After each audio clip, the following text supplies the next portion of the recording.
Hello বন্ধুরা, আমি রাজর্ষি।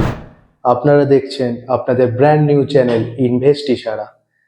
আর এই চ্যানেলে আপনাদের সাথে আলোচনা করব আমি আপনাদের ইনভেস্টমেন্ট, হ্যাঁ আপনাদের ইনভেস্টমেন্ট কিভাবে আরও ত্রুটিহীনভাবে লং টার্মে ক্যাপিটাল গেইন করবে। আপনারা আপনাদের তো ক্যাপিটাল বাড়াচ্ছেন, কিন্তু তার মধ্যেও তো কিছু ত্রুটি থাকে। সেই ত্রুটিগুলো এই ভাই একটু অল্প অল্প করে সলভ করে দেবে। চলুন তাহলে দেখতে থাকুন। আর আজকের টপিক হলো এসআইপি। এসআইপি নিয়ে আজকে আপনাদের সাথে আমি আলোচনা করব। Let's go.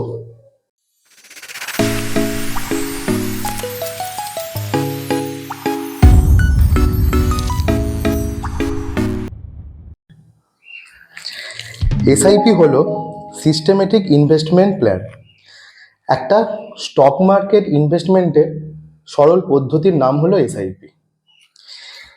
মানে বাংলা ভাষায় বলতে গেলে কোনো নির্দিষ্ট পরিমাণ অর্থ নিয়মিতভাবে আপনার ইনভেস্টমেন্ট পোর্টফোলিওতে জমা হবে কোনো এক নির্দিষ্ট দিনে।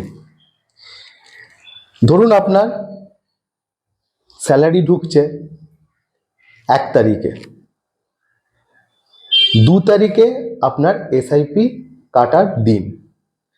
তাহলে 2 তারিখে আপনার স্যালারির নির্দিষ্ট পরিমাণ একটা অর্থ আপনার পোর্টফোলিওতে জমা হয়ে গেল। এটাকেই বলা হয় এসআইপি। এসআইপিতেই ইন্টারেস্ট কত হয়? বিভিন্ন পরিমাণ, বিভিন্ন ব্যাংকে বিভিন্ন ধরনের এসআইপি ক্যাটাগরি আছে। যেমন হলো আপনার small cap index category, mid cap index category, large cap index category, flexi cap index category. এই ধরনের অনেক ক্যাটাগরির ফান্ড আছে, যেখানে মিউচুয়াল ফান্ড আছে যেখানে এসআইপি আপনি করতে পারেন। এবং সেই সব ফান্ডগুলোর ইন্টারেস্ট রেট বিভিন্ন ধরনের হয়।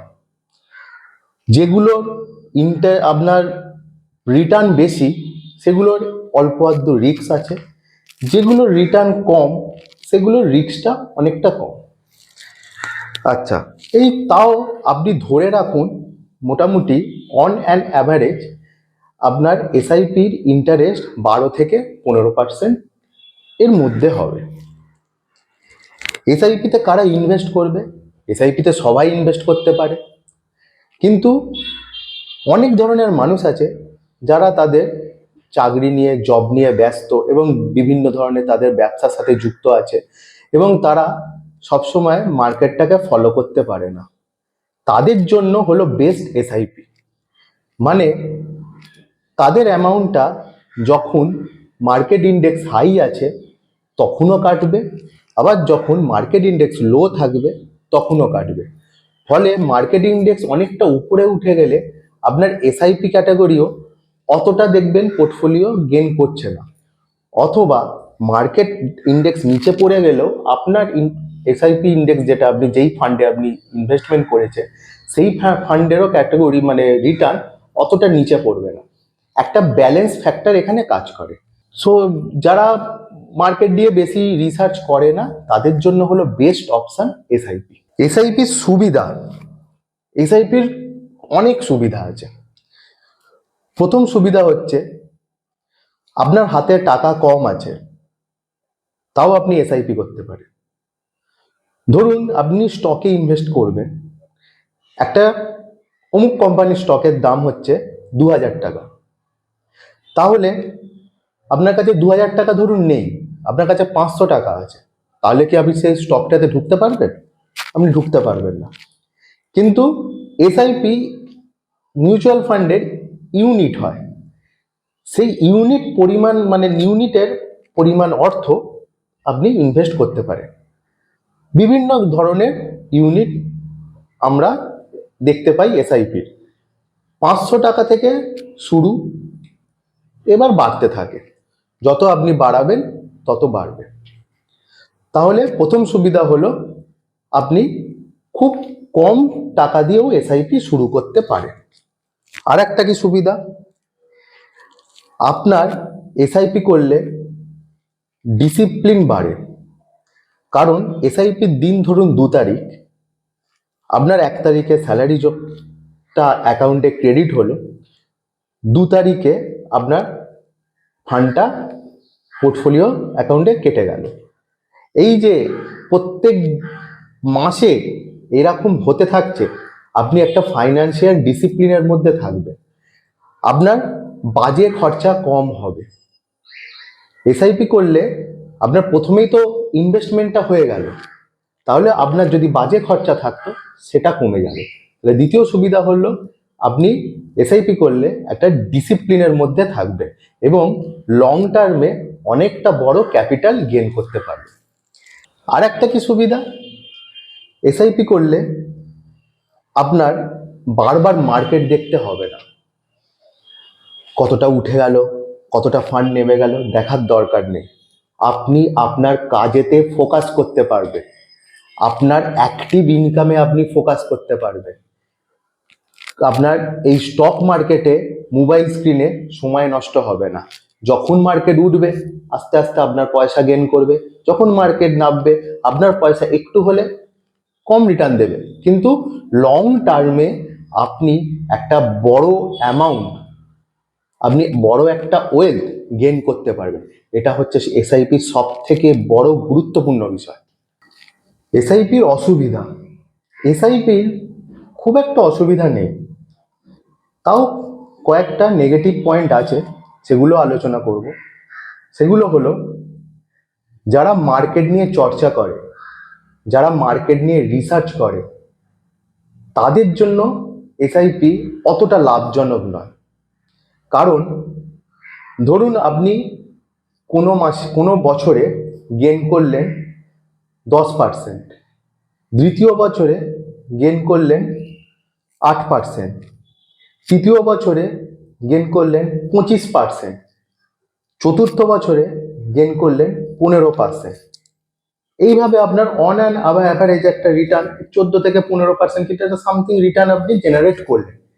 কিন্তু যারা মার্কেট নিয়ে ফোকাস করে, যারা মার্কেট নিয়ে চর্চা করে, তারা তাদের বেশি অর্থটা তৃতীয় বছর যখন 25% মার্কেট রিটার্ন দিয়েছে তখনই তারা ইনভেস্ট করবে এবং সেই বছরেই তারা একটা বড়সড় ওয়েলথ জেনারেট করবে। যারা সাধারণভাবে এসআইপি করেছে তারা সেটা করতে পারবে না, তাদের প্রত্যেক বছর যেরকমভাবে ওয়েলথ জেনারেট হবে সেইভাবে তারা রিটার্নটা পাবে। এই হলো একটা অসুবিধা। দ্বিতীয় কি,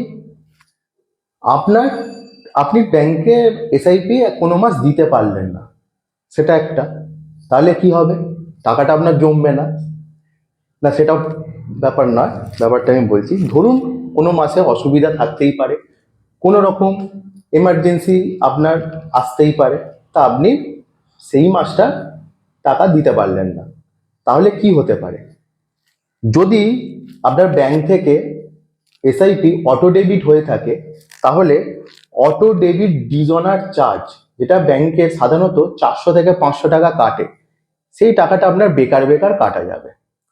তাহলে আপনি যদি কোনো মাসে ভাবেন যে আপনি এসআইপির টাকাটা এই মাসটা দিতে পারবেন না, তাহলে আগে থেকে যদি মোবাইলে সেটা বন্ধ করে আপনার অ্যাপস থেকে বন্ধ করে দেবেন, না হলে যদি কোনো এজেন্টদের দিয়ে করা তাকে বলে ওই মাসটা বন্ধ করিয়ে দেবে। কিভাবে মিউচুয়াল ফান্ডে এসআইপি করবেন, আপনি যে ধরনের রিস্ক নিতে পারবেন সেই ধরনের এসআইপি আপনি করতে পারবেন মিউচুয়াল ফান্ডে। যেমন লার্জ ক্যাপ ইন্ডেক্সে যদি আপনি এসআইপি করেন তাহলে রিস্কটা অনেকটা কম, মিড ক্যাপে যদি করেন একটু বেশি, স্মল ক্যাপে যদি করেন আরেকটু বেশি, কিন্তু লার্জ ক্যাপে যদি আপনি ইনভেস্ট করেন তাহলে রিটার্নটা মিড ক্যাপের কিংবা স্মল ক্যাপের তুলনায় অনেকটা কম, মিড ক্যাপে আরেকটু বেশি, স্মল ক্যাপে অনেকটা বেশি। ফলে যেখানে রিটার্নটা বেশি সেখানে রিস্কটাও বেশি, আর যেখানে রিটার্ন কম সেখানে রিস্কটাও কম। সেইভাবে ভাবনা চিন্তা করে আপনারা কতটা রিস্ক নিতে পারবেন সেই হিসাব করে আপনি আপনার এসআইপিটা জেনারেট করবেন।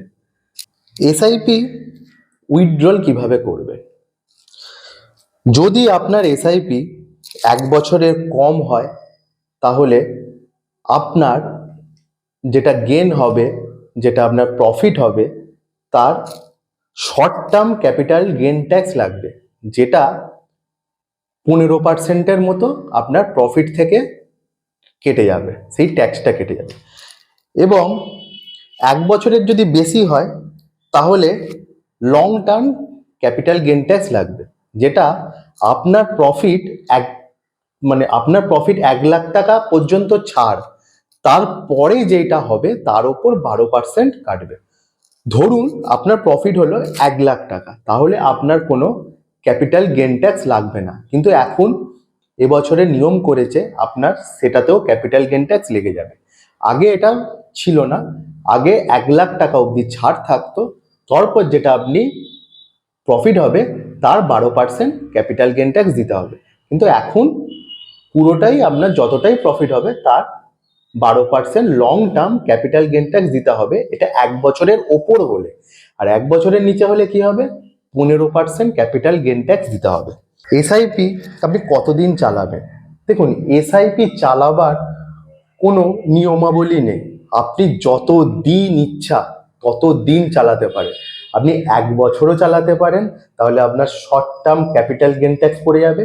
আপনি 10 বছর, 20 বছর, 25 বছর অবধিও চালাতে পারেন, তাহলে আপনি লং টার্মে একটা তো ওয়েলথ জেনারেট করবেনই, প্লাস আপনার long term capital gain tax যেটা 15% এই 12% হয়ে যাবে, যেটা আপনার শর্ট টার্মে 15% ছিল সেটা 12%-এ দাঁড়িয়ে যাবে। এবার আপনাদের একটা ছোট্ট ম্যাজিক দেখাবো এসআইপি ক্যালকুলেটারে, দেখুন। এবার ধরুন একটা এসআইপি ক্যালকুলেটারে আপনাদের নিয়ে যাচ্ছে। সিম্পল গুগলে গিয়ে এসআইপি ক্যালকুলেটার বলে আপনি সার্চ মারুন। প্রথমেই যেটা খুলবে গ্রো এর এসআইপি ক্যালকুলেটার, সেখানটা টিপুন। এবার মান্থলি ইনভেস্টমেন্টের জায়গায় যেখানে আপনি মাসে ইনভেস্ট করবেন সেখানে 5,000 টাকা লিখে দিন। ধরুন 5,000 দিয়ে আপনি স্টার্ট করলেন। এক্সপেক্টেড রিটার্ন যেরকম বলেছিলাম 12%, 12 থেকে 15, আপনি কমটা 12টা ধরেই চলুন। আর টাইম পিরিয়ডটা 20 বছর ধরে নিন। টাইম পিরিয়ড এখানে 20 বছর রাখলাম।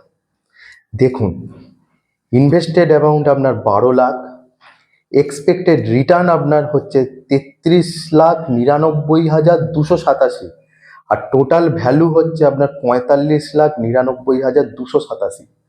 মানে কতটা বেড়েছে দেখুন, 20 বছরে আপনার ওয়েলথ কতটা বাড়তে পারে আপনি দেখুন।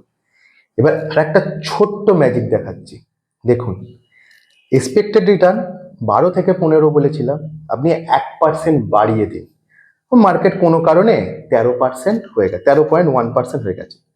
ম্যাজিকটা আবার দেখুন, invested amount 12 lakh, expected return 40,56,064, আর টোটাল ভ্যালু 52,56,064 টাকা।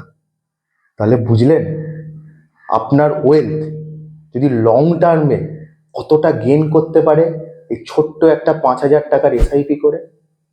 আপনাদের যদি ভিডিওটা ভালো লাগে তাহলে লাইক অ্যান্ড শেয়ার করুন, আর এটা যদি আপনার ইনফরমেটিভ লাগে তাহলে সকলের সাথে শেয়ার করে দিন। ধন্যবাদ।